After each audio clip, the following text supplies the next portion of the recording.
After India's independence இன் late 1950s இந்த 60ஸ்லாம் மக்கள் என்ன பண்ணாங்கன்னா நம்ம ஊரை விட்டு போயிட்டு வெளிநாடுகளில் நிறைய வணிகம் பண்ணாங்க, இல்லை நிறைய வேலை செஞ்சு பழைச்சாங்க.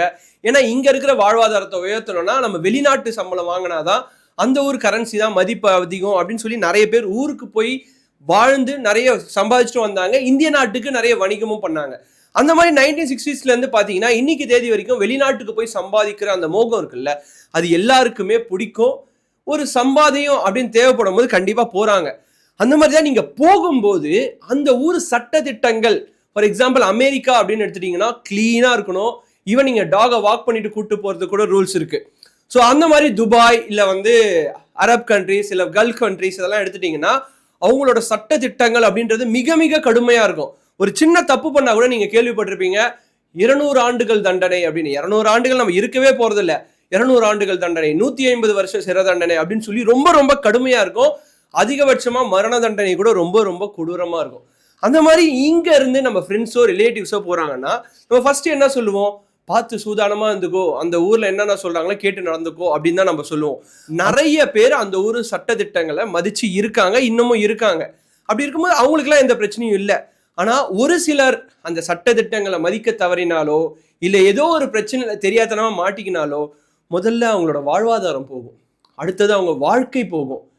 கடைசியாக இதெல்லாம் சமாளிக்க முடியல அப்படின்னா உயிரே போகிறதுக்கான வாய்ப்புகள் நிறைய இருக்குது.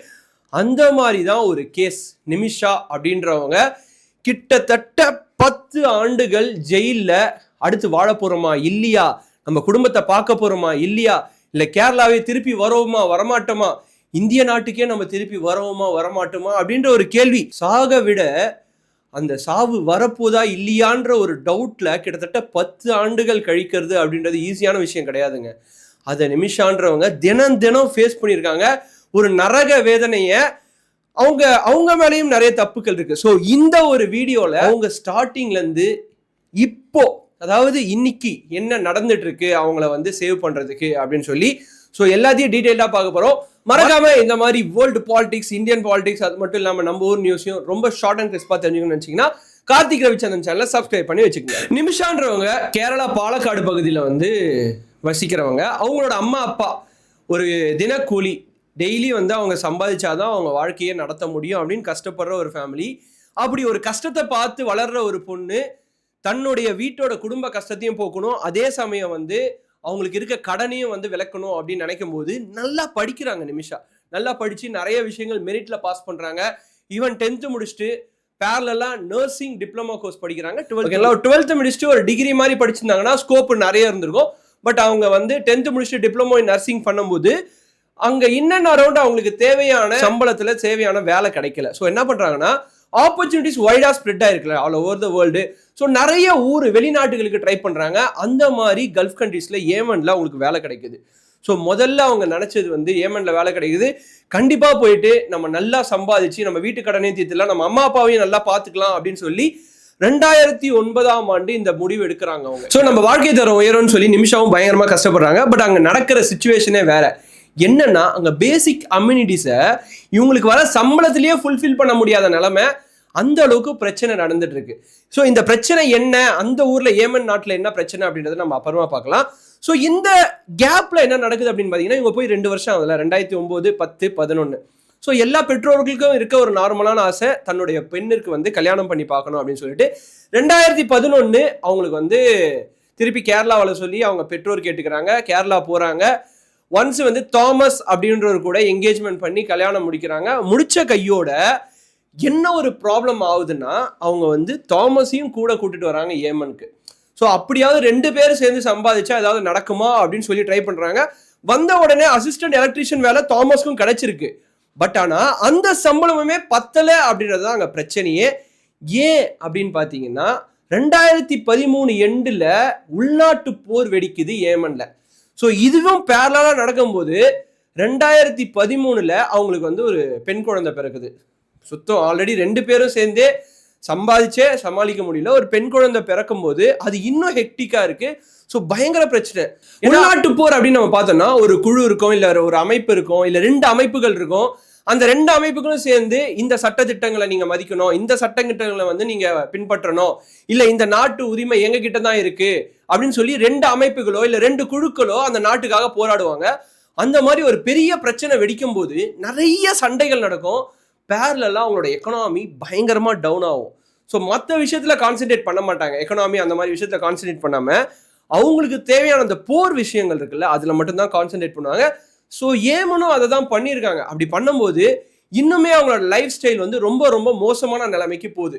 ஃபைனலாக அவங்க என்ன முடிவு பண்ணுறாங்க அப்படின்னு பார்த்தீங்கன்னா, இதுக்கு மேல்பட்டு நம்ம இந்த ஊரில் இருக்க முடியாது, ஸோ நம்ம என்ன பண்ணலாம் அப்படின்னு சொல்லிட்டு 2014 யாரு 2014 நிமிஷா பிரியா அங்கே தான் இருக்காங்க. ஆனால் தாமஸும் அவங்களுக்கு பிறந்த பெண் குழந்தையும் கேரளாவுக்கு அவங்க சென்ட் பண்ணிடுறாங்க.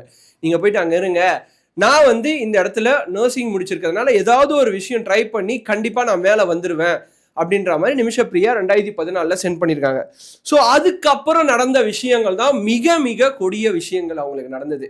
ஸோ ஒரு மிடில் கிளாஸ் ஃபேமிலி அடுத்த கட்டம் போனோம் அப்படின்னா அவங்க எஃபோர்ட் போடுறது மட்டும் இல்லாமல் ரிஸ்க் எடுக்கணும், அதே நேரத்தில் வந்து பணமும் வந்து முதலீடு பண்ணணும்.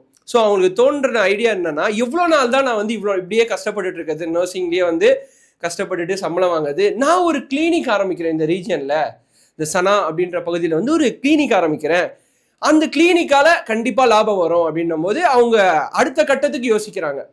அப்படி இருக்கும்போது ஏமன் சட்டத்திட்ட பிரகாரம் என்ன ப்ராப்ளம் அப்படின்னா, நீங்க அங்க ஒரு லோக்கல் பிஸ்னஸ் ஆரம்பிக்கணும் அப்படின்னா அங்க இருக்க ஒரு சிட்டிசனோட பார்ட்னர்ஷிப் இருந்திருக்கணும். ஓகேங்களா? அந்த மாதிரி அவங்க பார்க்குற ஒரு நபரோட பேர் தான் தலால் அப்டோ மஹதி அப்படின்றவர். இந்த மஹதி அப்படின்றவர் தான் த மெயின் கல்பிரிட். இந்த மொத்த பிரச்சனைகள் இல்ல நிமிஷாக்கு வந்து இந்த மாதிரி ஒரு தண்டனை கிட்ட போய் நிக்கிறாங்கல்ல, மரண தண்டனை, இதுக்கு மொத்த காரணமும் மஹதி தான். ஆனா நிமிஷாவும் இதுல காரணம் இருக்காங்க, அதை நான் எக்ஸ்பிளைன் பண்றேன். ஸோ என்ன நடக்குது அப்படின்னு பாத்தீங்கன்னா, இந்த மஹதியோட ஒய்ஃப் அந்த பர்டிகுலர் ஹாஸ்பிட்டல், அதாவது நிமிஷா ஒர்க் பண்ண பர்டிகுலர் ஹாஸ்பிட்டல்ல வந்து அவங்களுக்கு டெலிவரி பார்த்துருக்காங்க. ஸோ அந்த ஹாஸ்பிட்டல் பக்கத்துல ஒரு டெக்ஸ்டைல் இண்டஸ்ட்ரி வச்சிருக்கிறதுனால இவங்க ரெண்டு பேரும் ஓரளவுக்கு பேசிப்பாங்க. அப்படி பேசிக்கும் போது இந்த ஒரு பர்டிகுலர் விஷயத்த வந்து அவங்களுக்கு எக்ஸ்பிளைன் பண்றாங்க. ஸோ மஹதியும் ஓகே, நான் வந்து ஒரு பெர்சன்டேஜ் கொடுத்துருங்க, நீங்க பிசினஸ் ஸ்டார்ட் பண்ணிக்கோங்க அப்படின்னும் போது, ஸோ இங்கே தான் ட்விஸ்ட். ஏன்னா பார்ட்னர்ஷிப் அப்படின்னும் போது பேங்க் அக்கௌண்ட் ரெண்டு பேரும் சேர்ந்து ஓப்பன் பண்ணோம். அதே சமயம் வந்து எந்த ஒரு அக்கௌண்ட் டீட்டெயில்ஸா இருந்தாலும் இல்லை, இப்போ நம்ம இந்தியாவில் ஜிஎஸ்டி அந்த மாதிரிலாம் இருக்குல்ல, அந்த ஊர் சட்டத்திட்டங்கள் பிரகாரம் எந்த டாக்குமெண்ட்ஸ் இருந்தாலும் ரெண்டு பேர் ஷேர் ஹோல்டர்ஸ்னால ரெண்டு பேரும் சேர்ந்து தான் இருக்கணும். ஸோ ரெண்டு பேரும் அத்தாரிட்டி ஆஃப் ரைட்ஸ் ரெண்டு பேருக்குமே இருக்கு அப்படின்றது தான் ட்விஸ்டே. பட் ஆனால் ஒர்க் அப்படின்றது நிமிஷா சைட்லேருந்து தான் வரப்போகுது. ஸோ அதுக்கப்புறம் தான் பிரச்சனைகள் ஆரம்பிக்குது. நல்லா போகுது. அதாவது 2013-14 வந்து சிவில் வார், இந்த உள்நாட்டு போர் பயங்கரமாக ஆனாலும் நிமிஷா ஆரம்பிச்ச பிஸ்னஸ் பயங்கரமாக போக ஆரம்பிச்சுது. நல்லா ஏர்ன் பண்றாங்க, அவங்க வீட்டுக்கு தேவையான கடன் எல்லாம் அடைக்கிறாங்க, நிறைய நல்லது பண்றாங்க. பட் அங்கதான் ட்விஸ்டே. ஒன்ஸ் பயங்கரமா காசு வர ஆரம்பிச்ச பிறகு ஒரு மிருகம் வெளியில வரும்ல, அந்த மிருகம் தான் மஹதிக்கு வெளில வந்திருக்கு. என்ன பண்றாருன்னா, நிமிஷா கிட்ட கேட்காமையே அந்த அக்கௌண்ட்ல இருந்து எடுத்து செலவு பண்றது, கேட்டா வந்து கன் பாயிண்ட்ல திட்டுறது, இல்ல வந்து எதுக்கும் ரெஸ்பான்ஸ் கொடுக்காது. ஸோ நிமிஷா என்னென்னமோ ட்ரை பண்ணி பார்த்துருக்காங்க, இதுக்கு அக்கௌண்ட்ஸ் கொடுங்க, இல்ல கரெக்டா வந்து யூஸ் பண்ணுங்க, தேவையில்லாம என்னோட உழைப்பை வந்து திருடாதீங்க அப்படின்னு நிறைய தடவை சொல்லியிருக்காங்க. ஸோ 2015 இந்த ப்ராப்ளம் வந்து நடக்குது. இந்த பிசினஸ் ஸ்டார்ட் ஆனது எப்படி அப்படின்னு பாத்தீங்கன்னா, அதுக்கு முன்னாடி இந்த பிசினஸ்க்கான காசு எப்படி வந்தது அப்படின்னு பார்த்தோம்னா, இவங்க என்ன பண்றாங்கன்னா, நிமிஷாவும் மஹதியும் சேர்ந்து கேரளா வராங்க. கேரளா வந்து இந்த பிசினஸோட ஐடியாஸை அவங்க ஹஸ்பண்டுக்கு எக்ஸ்பிளைன் பண்றாங்க. அவங்க ஹஸ்பண்டும் ஓகேன்னு சொல்லி அங்க இங்க நிறைய கடன் வாங்கி தான் இந்த பிசினஸை ஸ்டார்ட் பண்றாங்க. அப்படி இருக்கும்போது அதுல வந்து அக்கௌண்ட் ஹோல்டரா அவர் என்னதான் பார்ட்னர்ஷிப்பா இருந்தாலும் கஷ்டப்பட்டு இன்வெஸ்ட் பண்ணி உழைப்ப போடுற நிமிஷாக்கு வர கோவம் அப்படின்றது ரொம்ப நியாயமான விஷயம். ஸோ இது என்ன எக்ஸ்ட்ரீம் போகுது அப்படின்னு பாத்தீங்கன்னா, ஒரு கட்டத்துக்கு மேல நிமிஷாவால ஹேண்டிலே பண்ண முடியல. என்ன பண்றாருன்னா, கன் பாயிண்ட்ல நிறைய டார்ச்சர் பண்ணியிருக்காரு, அதுக்கப்புறம் செக்ஷுவல் டார்ச்சர், செக்ஷுவல் அபியூஸ் அப்படின்னு நிறைய பண்ணியிருக்காரு. அதுக்கப்புறம் செக்ஷுவல் டார்ச்சர் இவர் மட்டும் பண்ணது இல்லாம தன்னுடைய ஃப்ரெண்ட்ஸும் பண்ணுவாங்கன்னு சொல்லி இன்சிஸ்ட் பண்ணியிருக்காரு. ஸோ இந்த மாதிரி அடி தடி போட்டு அடிக்கிறது கொள்றதுன்னு இருக்கவே நிமிஷா ஒரு கட்டத்துக்கு மேல 2015-16 எண்டில் போயிட்டு அந்த ஊர் போலீஸ்ல கம்ப்ளைண்ட் கொடுத்துருக்காங்க. கொடுத்தது மட்டும் இல்லாம அவரை வந்து அரெஸ்ட் பண்ணி வச்சிருக்காங்க. ஒன்ஸ் அரெஸ்ட் பண்ணி வந்தவர் இன்னும் விகரஸா ரியாக்ட் பண்ண ஆரம்பிச்சிருக்காரு. போட்டு அதாவது அடின்றது ரொம்ப சாதாரணமாலாம் இருக்காதான், பெரம்பல் அடிப்பாரா, நிறைய பிரச்சனைகள் நடக்குமா, இதெல்லாம் தாங்க முடியாது நிமிஷா, ஏதாவது நம்ம பண்ணியே ஆகணும். ஏன்னா இவரோட நிமிஷாவோட பாஸ்போர்ட் முதல் கொண்டு அவர்கிட்ட மாட்டிட்டு இருக்கு. இந்த ஊரை விட்டு எங்க ஓடிட போறாங்க அப்படின்னு சொல்லி நிமிஷாவோட பாஸ்போர்ட்டை கூட மஹதி வந்து எடுத்து வச்சிருக்காரு. ஸோ ரைட் ஆப்பர்ச்சுனிட்டிக்காக நிமிஷா வெயிட் பண்ணும்போது அவங்களுக்கு ஒரு ஆப்பர்ச்சுனிட்டி கிடைக்குது. ஜூலை 2017 மகதிக்கு உடம்பு சரியாமல் போகும்போது ஆன்டிபயோட்டிக்ஸ் கொடுக்கணும் அப்படின்ற மாதிரி சொல்றாங்க நிமிஷா. ஆன்டிபயோட்டிக்ஸ் அவங்க கொடுக்கல, மயக்க மருந்து கொடுத்து அங்கேருந்து பாஸ்போர்ட்டை எடுத்துட்டு போயிடணும் அப்படின்றது தான் நிமிஷாவோட ஐடியா. இது உண்மையா எக்ஸாக்டா ஐடியாவா இல்லை என்ன நடந்ததுன்னு நம்மளுக்கு தெரியாது. இது எல்லாமே நம்மளுக்கு வந்து நியூஸால பேசப்படுற ஒரு விஷயமே தவிர அங்கே எக்ஸாக்டா என்ன நடந்ததுன்னு தெரியல. ஸோ என்ன பண்றாங்கன்னா ஆன்டிபயோட்டிக்ஸ் பதிலாக அவங்க வந்து சிடேஷன் கொடுக்குறாங்க, மயக்க மருந்துன்றது ஒரு குறிப்பிட்ட லிமிட் தான். யாருக்கா இருந்தாலும் ஏஜ் கிரைட்டீரியா அவங்களோட பாடி கண்டிஷன்ஸ் எல்லாம் வச்சு ஒரு குறிப்பிட்ட லிமிட் கொடுக்கணும். அதுக்கு மேல்பட்டு கொடுத்தோம் அப்படின்னா ஒன்று கோமாவுக்கு போயிடுவாங்க, இல்லை இறந்து போயிடுவாங்க. ஸோ மகதிக்கு நடந்த பிரச்சனை என்ன அப்படின்னு பார்த்தீங்கன்னா சிடேஷன் ரொம்ப அதிகமாகி இறந்துட்டு இருக்காங்க. போட்டவர் எழுந்துக்கவே இல்லை கடைசி வரைக்கும். ஸோ இதை என்ன பண்ணுறாங்கன்னு பார்த்தீங்கன்னா இந்த மெடிசன் வாங்க ஒருத்தங்க ஹெல்ப் பண்ணாங்கல்ல, ஹன்னா அப்படின்றவங்க அவங்க ஃப்ரெண்டு, அவங்க கிட்ட சொல்கிறாங்க. ஸோ பிரச்சனையே இங்கே தான். அவங்க தெரியாமல் பண்ணிட்டாங்களா தெரிஞ்சு பண்ணாங்கன்றதெல்லாம் தெரியல. இதுக்கப்புறம் அவங்க எடுக்கிற முடிவு ரொம்ப ரொம்ப மோசமான முடிவுங்க. என்னன்னா மகதி அவரை வந்து துண்டு துண்டா வெட்டுறாங்க. ஏன்னா பாடியை டிஸ்போஸ் பண்ணணுன்றதுக்காக துண்டு துண்டா வெட்டி ஒரு பிளாஸ்டிக் கவர்ல போட்டு அவங்க இருக்க அபார்ட்மெண்ட் வாட்டர் டேங்க் மேல டிஸ்போஸ் பண்றாங்க. இது எந்த அளவுக்கு ஒரு மோசமான விஷயம் பாருங்களேன். இந்திய நாட்டிலேயே இதுக்கான சட்டத்திட்டங்கள் ரொம்ப ரொம்ப ஸ்ட்ராங்கா இருக்கும். நீங்க யோசிச்சீங்கன்னா அரப் கண்ட்ரீஸ், ஸ்பெஷலா ஏமன் மாதிரி கண்ட்ரியில இவங்களுக்கு தெரியும் எவ்வளோ சட்டத்திட்டங்கள் ஸ்ட்ராங்கா இருக்கும்னு சொல்லிட்டு. பட் இதை பண்ணிட்டு சவுதி வழியா எஸ்கேப் ஆக ட்ரை பண்ணியிருக்காங்க பாஸ்போர்ட் எடுத்துட்டு. பட் முடியல, மாட்டிக்கிட்டாங்க. ஒன்ஸ் இன்வெஸ்டிகேஷன் வந்து ரொம்ப ஸ்ட்ரிக்டா ஃபாலோ பண்ணும்போது இவங்களுக்கு என்ன நடந்தது அந்த அபார்ட்மெண்ட் எல்லாம் விசாரிக்கும் போது தெரிஞ்சிடுச்சு. ஸோ அவ்வளோதான், மாட்டிக்கிட்டாங்க, ஒண்ணுமே பண்ண முடியாது. ஸோ 2017 இவங்க மாட்டின பிறகு கிட்டத்தட்ட ஒரு 2018 வரைக்கும் விசாரணை போது, அது நடக்குது இது நடக்குது, இங்க இருந்து நிறைய ப்ராப்ளம்ஸ் நடக்குது. ஸோ அதுக்கப்புறம் வந்து நிமிஷாவோட ஃபேமிலி இதை டிவியை பார்த்து தெரிஞ்சுக்கிறாங்க. கிட்டத்தட்ட ஒரு 2 to 3 months. ஏன்னா என்ன நடந்ததுன்னே தெரியல. குரூப்ஸ்லாம் கிரியேட் ஆகி நிறைய சுப்ரீம் கோர்ட் வரைக்கும் போயிட்டு இந்தியன் கவர்மெண்ட் நீங்க ஏதாவது ட்ரை பண்ணுங்க, டிப்ளமேட் வச்சு பேசுங்க அப்படின்ற மாதிரி சொல்லியிருக்காங்க. ஸோ 2018 அவங்களுக்கு மரண தண்டனை கொடுத்துட்டாங்க. அது மட்டும் இல்லாமல் ஹன்னா அப்படின்றவங்க ஹெல்ப் பண்ணாங்கல்ல, அவங்களுக்கு வந்து ஆயுள் தண்டனை கொடுத்துருக்காங்க. ஸோ இதில் என்ன ப்ராப்ளம் அப்படின்னா லீகல் ப்ராப்ளம் தாங்க இருக்கிறதுலையே பெரிய இஷ்யூ. இப்போ வந்து நிமிஷா பிரியாவுக்கு வந்து அரபிக் தெரியாது. அதே சமயத்தில் வந்து அந்த ஊர் லாயர் ஒருத்தங்களை ஜூனியர் லாயரை வந்து ஏமன் கவர்மெண்ட் அப்பாயின்மெண்ட் பண்ணியிருக்காங்க. அவங்களுக்கு வந்து இங்கிலீஷ் தெரியாது. அப்படி இருக்கும்போது கான்வர்சேஷன்ல என்ன நடக்குதுன்னே தெரியாம நிமிஷா பிரியா நிறைய இடத்துல அவங்க காட்டின டாக்குமெண்ட்ஸ்ல எல்லாத்தையும் சைன் பண்ணியிருக்காங்க. ஸோ சைன் பண்ணதுல என்ன ஏது நடக்குதுன்னே தெரியல. யாருமே அவங்களுக்கு பேசுறதுக்கு கூட ஆள் இல்லை, யாரை போயிட்டு அப்ரோச் பண்ணணும்னு தெரியல. ஸோ ஃபைனலாக என்ன பண்ணியிருக்காங்க, ட்ரையல் கோர்ட் 2020 திருப்பியுமே அவங்க வந்து பண்ணது தப்பு தான் அப்படின்னு சொல்லி மேபி இதை வந்து டீப்பா அவங்க விசாரணை பண்ணி அவங்க எக்ஸ்பிளைன் பண்ணியிருந்தா எதுக்கா பாசிபிலிட்டி இருந்திருக்கலாம். பட் இருந்தாலும் நான் நிமிஷா பிரியாவுக்கு சப்போர்ட் பண்ணல. பட் ஏதோ ஒரு ப்ராப்ளமால அவங்களும் தப்பு பண்ணியிருக்காங்க. So 2020 trial court of Yemen வந்து ஒன்ஸ் அகெயின் அவங்க கன்ஃபார்ம் பண்றாங்க, கண்டிப்பா இவங்களுக்கு நாங்க வந்து தூக்கு தண்டனை மரண தண்டனை கொடுக்க தான் போறோம் அப்படின்ற மாதிரி கன்ஃபார்ம் பண்றாங்க 2020. அதுக்கப்புறம் என்ன நடக்குது அப்படின்னு பாத்தீங்கன்னா சேவ் நிமிஷா பிரியா அப்படின்ற ஒரு குரூப் கிரியேட் ஆகுது. இந்த நியூஸ்லாம் வந்து இந்தியாவில் வந்து பயங்கரமா ஃபேமஸ் ஆகும்போது இல்லை பயங்கரமா தீயா பரவும் போது அதுக்கப்புறம் அந்த ஒரு பர்டிகுலர் குரூப் என்ன பண்றாங்கன்னா மெம்பர்ஸை சேர்த்துக்கிட்டு சுப்ரீம் கோர்ட் வரைக்கும் போய் அப்பீல் பண்றாங்க. ஸோ சுப்ரீம் கோர்ட் என்ன பண்றாங்கன்னா 2023 ஒரு ஆர்டர் போடுறாங்க. என்னன்னா நீங்க போய் பேசுங்க, இல்ல வந்து இந்திய தரப்புல இருந்து ஏதாவது லாயர்ஸ் அப்பாயின்மெண்ட் பண்ணுங்க அப்படின்ற மாதிரி பண்றாங்க. ஸோ இந்திய தரப்புல இருந்து 2023 ஒரு லாயர்ஸ் போறாங்க, ஒரு ட்ரூப் ஆஃப் லாயர்ஸ் போயிட்டு அங்க அவங்க வந்து மேல்முறையீடு பண்றாங்க. பட் ஏமன் கவர்மெண்ட் டிக்ளைன் பண்ணிட்டாங்க. நோ, நாங்க வந்து எங்களோட ஆர்டர்ல ஸ்ட்ரிக்டா இருக்கும், கண்டிப்பா நாங்க மரண தண்டனை நிமிஷா பிரியாவுக்கு கொடுப்போம் அப்படின்ற மாதிரி நிக்கிறாங்க. ஆனா ஒரே ஒரு விஷயத்தால நிமிஷா பிரியாவை சேவ் பண்ண முடியும். எதனால? ஒரே ஒரு சட்ட திட்டங்கள்ல ஹோல்லாம் கிடையாது அவங்க ஊர்ல, அதாவது ஒட்டை அதெல்லாம் கிடையாது. ஒரே ஒரு விஷயத்தால சேவ் பண்ண முடியும் அப்படின்னா எஸ், பிளட் மணி இல்லைன்னா மன்னிப்பு. அந்த ஊர் சட்ட திட்டங்கள் பிரகாரம் விக்டிமோட ஃபேமிலி, அதாவது கொலை செய்யப்பட்ட மகதியோட ஃபேமிலி மன்னிச்சிட்டாலோ இல்ல அவங்களுக்கு காம்பன்சேஷனா கொடுக்க போற பணம், அந்த ஒரு பணம் இருக்குல்ல, அந்த பிளட் மணின்னு சொல்லக்கூடிய பணம் வந்து சாட்டிஸ்ஃபைங்கா இருந்தாலும் மன்னிச்சிருவாங்க அப்படின்ற மாதிரி ஒரு ஆப்ஷன் இருக்கு. ஸோ இதுக்காக 2023 ஏப்ரல் மாசமே நிமிஷா பிரியாவோட அம்மா பிரேமா குமாரி தன்னுடைய ஊர்ல இருக்க வீடு நிலத்தை எல்லாத்தையும் வித்து எடுத்துட்டு போயிட்டு அவங்க கிட்ட காசு கொடுத்துருக்காங்க. இந்தியன் கவர்மெண்ட் மூலியமா ஃபர்ஸ்ட் இன்ஸ்டால்மெண்ட் கொடுக்கப்பட்டதா சொல்லப்படுது. ஓகேங்களா, அது வந்து ஒரு அஃபிஷியல் நியூஸா யாருமே சொல்லலை, பட் கொடுக்கப்பட்டதா சொல்றாங்க. பட் ஆனால் அவங்க என்ன பண்ணியிருக்காங்கன்னா ஒன்ஸ் அதை வாங்கின பிறகு 2வது தவணைக்காக வெயிட் பண்ணும்போது டிக்ளைன் பண்ணியிருக்காங்க. இல்லை எங்களுக்கு இன்ட்ரெஸ்ட் இல்லை, அவங்களுக்கு வந்து அந்த தண்டனை கொடுக்கறது தான் எங்களுக்கு சாட்டிஸ்ஃபைங் அப்படின்ற மாதிரி. அதுதான் டிக்ளைன்னா, அதுதான் அர்த்தம். ஸோ ஒரே ஒரு விஷயம் சேவ் பண்ண முடியும்னா லீகலாக இந்தியா ஏதாவது பண்ணணும். அதுக்கான பாசிபிலிட்டி ஆல்ரெடி டிக்ளைன் பண்ணிட்டாங்க. இன்னொரு விஷயம் என்னன்னா, அந்த ஊரில் இருக்க ஒரு சின்ன லூப் ஹோல் அப்படின்னா அவங்க மன்னிக்கணும். ஸோ இதெல்லாம் தாண்டி இது டிலே ஆனதுக்கு, இவ்வளோ நாள் டிலே ஆனதுக்கான ரீசன் என்னன்னா, நான் முன்னாடி சொன்ன மாதிரி 2014 இன்னைக்கு தேதி வரைக்கும் ஏமன்ல நடக்கிற உள்நாட்டு போர்.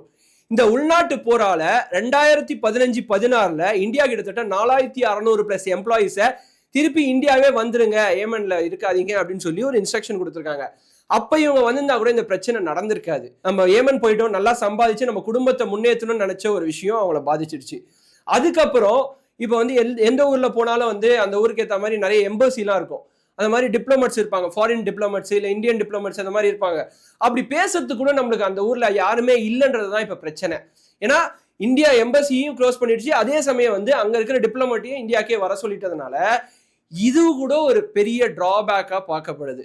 But as of now July 16 அவங்களுக்கு வந்து தூக்கு தண்டனை கொடுக்க போறதா அன்அஃபிஷியல் ஸ்டேட்மெண்ட்ஸ் நிறைய பரவிட்டு இருக்கு. பட் ஆனால் ஏமன் கவர்மெண்ட்ல இருந்து எந்த ஒரு பர்டிகுலர் விஷயமும் இன்னும் இந்தியன் கவர்மெண்ட்டுக்கு லீகலா வரல. ஏன்னா அங்க நிறைய குரூப்ஸ் தங்கியிருக்காங்க. அதே சமயம் வந்து 2023 ஏப்ரல் மாசம் இங்க இருந்து போன பிரேமா குமாரி, நிமிஷாவோட அம்மா, இன்னுமே சனா அப்படின்ற ரீஜியன்ல தான் இருக்காங்க. அவங்க பொண்ணை எப்படியாவது காப்பாத்திடணும் அப்படின்ற ஒரு அம்மாவோட ஏக்கம். அதே சமயம் வந்து இந்த இடத்துல ஸ்ட்ராங் மேன் அப்படின்னு நான் சொல்லக்கூடிய ஒரு நபர்னா அது தாமஸ். கிட்டத்தட்ட 10 வருடங்கள் தன்னுடைய மனைவிக்காக ஸ்ட்ராங்கா நிற்கிறாரு, இவ்வளோ சப்போர்ட்டிவா இருக்காரு. The real man. ஏன்னா இது ஒரு லோக்கல் பிரச்சனை. இப்போ நீங்க பாத்தீங்கன்னா இந்த டைவர்ஸ் கேஸ் அதெல்லாம் பார்த்தீங்கன்னா என்னென்னதுக்கோ ப்ராப்ளம்லாம் நடக்குது. பட் ஆனால் ஒரு நாடு விட்டு நாடு ஒரு மிகப்பெரிய பிரச்சனை அவங்களுக்கு.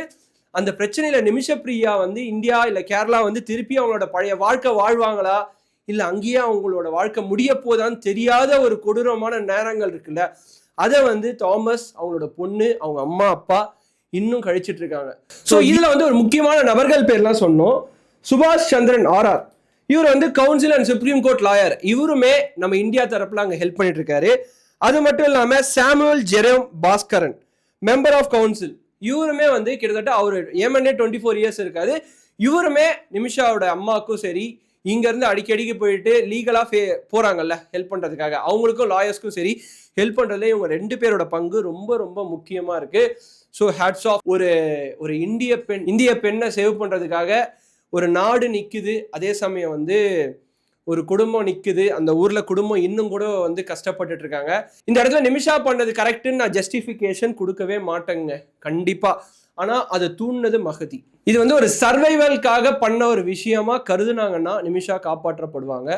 இல்லை அப்படின்னா அவங்களோட முடிவு எப்படி இருக்கும் அப்படின்னு சொல்லி தெரியல. ஸோ இப்போ நான் இந்த வீடியோ பேசுறதுக்கு முன்னாடி நேத்திக்கு வந்த சுப்ரீம் கோர்ட் ஹியரிங் என்ன அப்படின்னு பார்த்தீங்கன்னா, இதை வந்து லீகலாக அப்ரோச் பண்ண போகிறோம் ஒன்ஸ் அகெயின். ஸோ என்ன சொல்கிறாங்கன்னு பார்க்கலாம் அப்படின்ற மாதிரி சொல்லியிருக்காங்க. ஸோ கண்டிப்பாக எல்லாரோட ப்ரேயர்ஸ் உங்களுக்கு இருக்கு நிமிஷா, நீங்கள் திருப்பி இந்திய நாட்டுக்கு வருவீங்க. So she is the strongest woman. 2009 போயிட்டு 2025 வரைக்கும் இன்னுமே ஏமனில் கஷ்டத்தோடு சேர்த்து ஒரு உயிர் பயத்தோடு இருக்க ஒரு உமன். அவங்களும் இந்த ரியல் வாரியர் தான். அவங்க பண்ண தப்புக்கள் இருந்தாலும் அவங்களும் ஒரு ரியல் வாரியர் தான். ஸோ இந்த ஒரு பர்டிகுலர் கேஸ், நிமிஷா கேஸ், இதை பற்றி நீங்கள் என்ன நினைக்கிறீங்க? உண்மையாலுமே அவங்க பண்ணது கரெக்டாக தப்பா, இல்லை வந்து 2015 உள்நாட்டு போர் இருக்கும் போது இந்தியாவுக்கு வந்துட்டு இருந்தால் சேஃப் அப்படின்னு நீங்கள் நினைக்கிறீங்களா? ஸோ எந்த மாதிரி நீங்கள் ஏதாவது ஒரு ஆங்கிளில் பார்ப்பீங்களா? அதை மறக்காம கமெண்ட் செக்ஷனில் மென்ஷன் பண்ணுங்கள். So this Vijay Karthik signing off Tata bye bye, C you. தண்ணியை கம்மியாக யூஸ் பண்ணுங்கள், பிளாஸ்டிக் யூஸ் பண்ணாதீங்க. பபாய்.